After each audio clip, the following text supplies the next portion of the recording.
Bueno, se lo habíamos anunciado, expertos ya con nosotros que nos van a ayudar a analizar lo que ha sucedido ayer, domingo 17 de agosto, cuando las y los bolivianos hemos emitido nuestro voto. Acudimos a las urnas, una jornada que ha sido catalogada como tranquila y resultados que ya se van conociendo o que fuimos conociendo desde anoche a través del CIREPRE, de este sistema del Tribunal Supremo Electoral.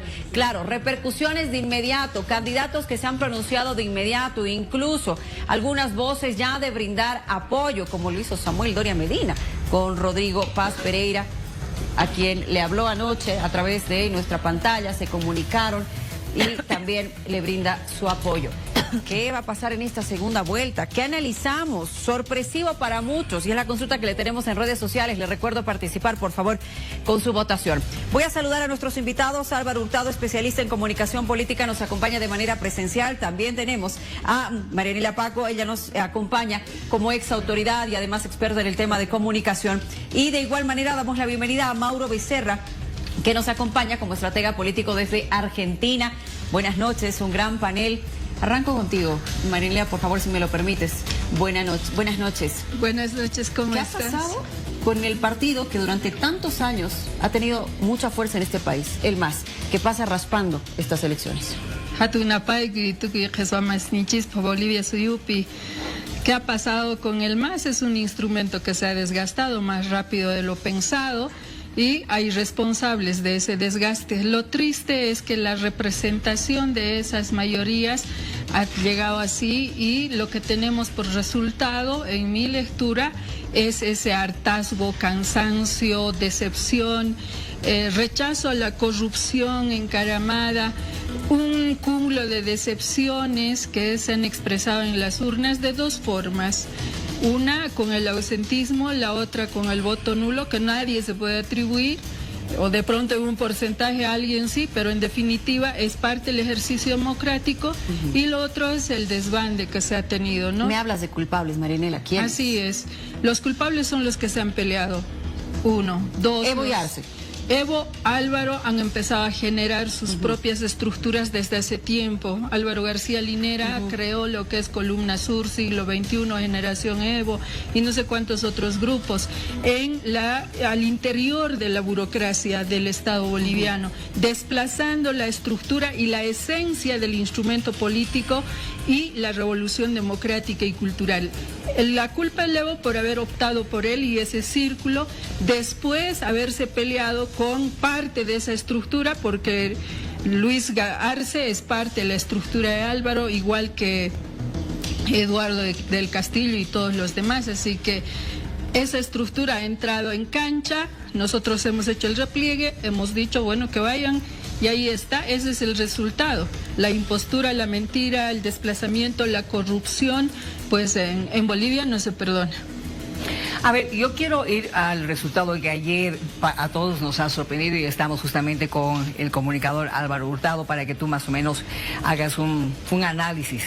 Las encuestas han fallado o han mentido, no sabemos. La cosa es que algo ha pasado por ese lado, pero dejando de lado al tema de las encuestadoras, el resultado, la población ayer ya ha dicho por quién se ha decidido, ¿no es cierto? ¿Ese resultado no te ha sorprendido?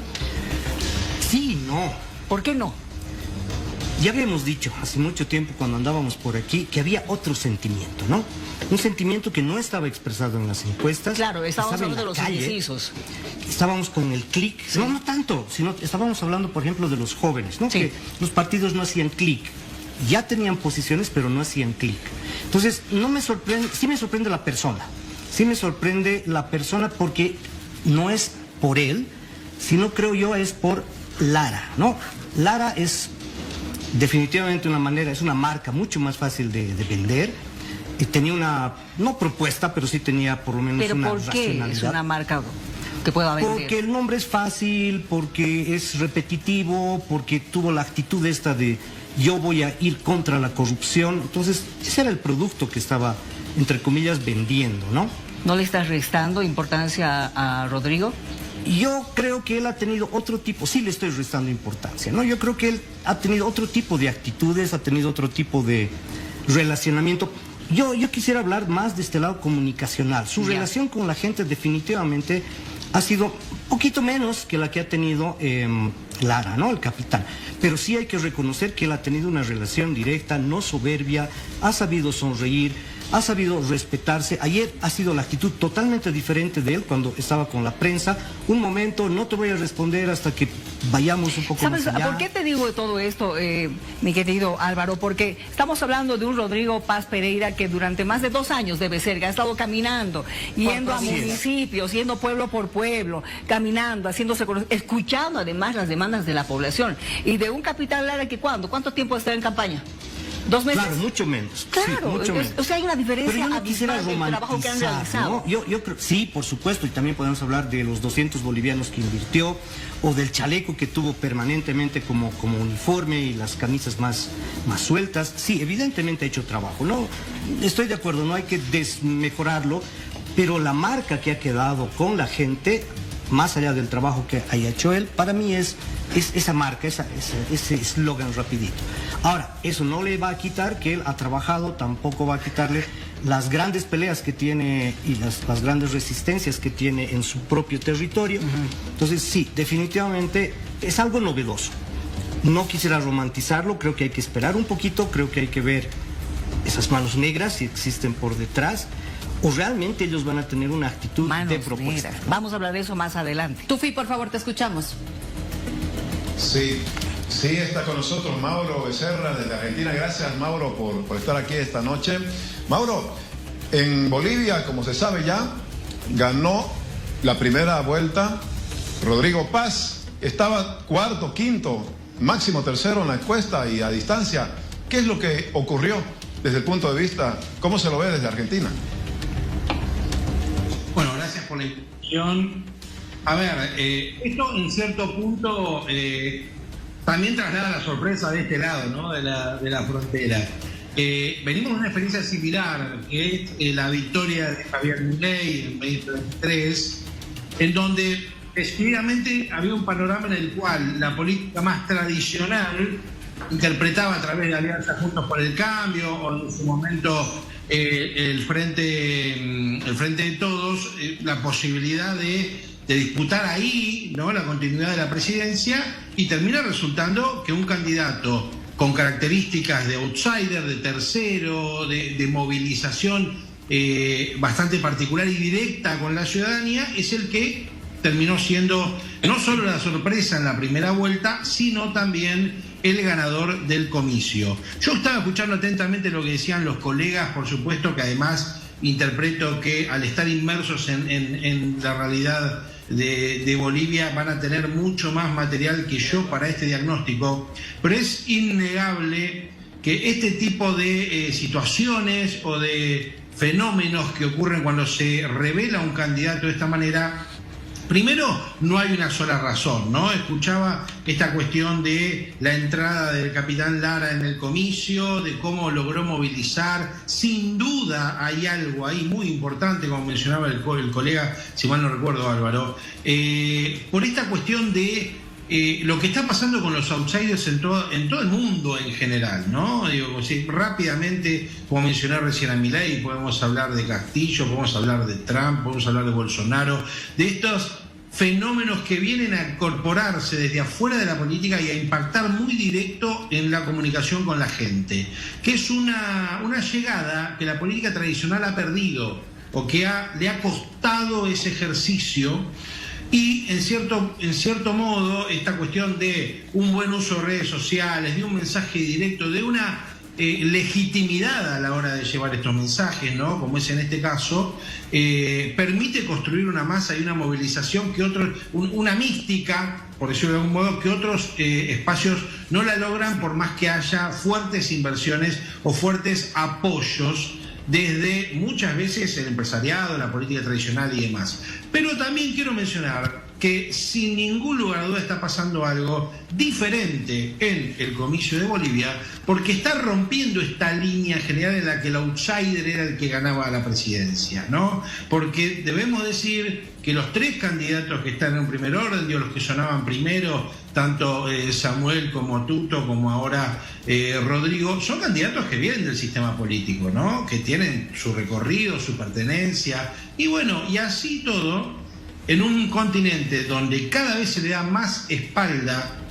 más la espalda a la política tradicional, bueno, son los que hoy están, los dos candidatos que van a ir a un balotaje son políticos, si se quiere, de una definición de raigambre más tradicional. En el caso de Rodrigo, insisto, hay una combinación. Hay una incorporación de un elemento externo, de un elemento que hasta hace muy poco era considerado por todo el mundo, fue externo de la política, foráneo, y bueno, sin duda ahí hay en esta sociedad actual un diferencial positivo.